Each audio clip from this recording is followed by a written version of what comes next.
Sa patuloy na kampanya ng kapulisan sa Iloilo laban sa ilegal na droga, matagumpay na nakumpiska ng mga tauhan ng Iloilo City Police Station 1 sa ilalim ng pamumuno ni Police Captain Roque Jimeno III, Officer in Charge ICPS-1, ang mahigit 170,000 pesos na halaga ng ilegal na droga sa isang operasyon ng mga operatiba sa New Freedom Grandstand sa Mollelone Street, Barangay Mollelone City Proper, Iloilo City, nito lamang ika-23 ng Setyembre taong kasalukuyan.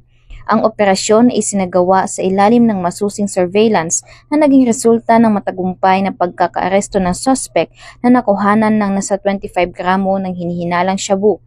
Kinilala ang suspect bilang si alias Toto, 43 taong gulang at residente ng Barangay Monica Blumentritt, City Proper, Iloilo City. Ayon sa mga otoridad, si Toto ay isang kilalang street-level individual na nagbebenta ng droga sa nasabing lugar at ang pagkakahuli sa kanya ay bahagi ng mas malaking kampanya ng pulisya kontra ilegal na droga sa lungsod. Nasa pangangalaga na ngayon ng Iloilo City Police Station 1 ang naaresto at haharapin nito ang kasong may paglabag sa RA 9165 o ang Comprehensive Dangerous Drugs Act of 2002.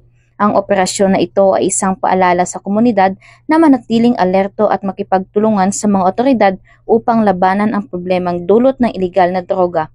Ang matagumpay na operasyon na ito ay patunay ng kanilang dedikasyon at pagkakaisa tungo sa isang drug-free Western Visayas.